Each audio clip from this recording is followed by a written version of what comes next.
c'est vraiment le tabloïd, en fait, le voici des rois de France, qui font partie de la grande histoire, qui quelquefois, d'ailleurs, ont poussé la grande histoire, parce qu'il y a certaines rivalités ou certaines querelles d'alcôve qui ont généré des guerres ou des massacres. C'est toujours sous la forme chronologique, on reste dans la chronologie, simplement on va, disons, dans une histoire un peu parallèle.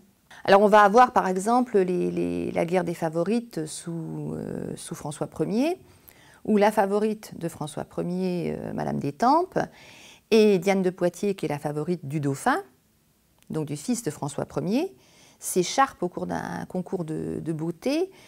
Et tout ça va dégénérer à tel point que Madame d'Étampes, prenant le parti des protestants lors de la Réforme, Diane de Poitiers va prendre le parti des catholiques, et ça va finir par dégénérer jusqu'au massacre de la Saint-Barthélemy. Les femmes en France n'ont pas le pouvoir, puisque la loi salique leur interdit de régner. Et le seul pouvoir qu'elles aient, c'est le pouvoir de la manipulation.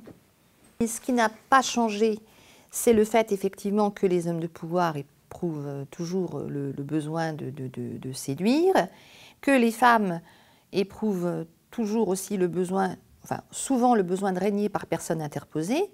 Et ce qui a fondamentalement changé, c'est le rôle de la femme. C'est-à-dire que maintenant, une femme peut parfaitement assumer le rôle de Premier ministre ou le rôle de ministre sans avoir à passer par un homme.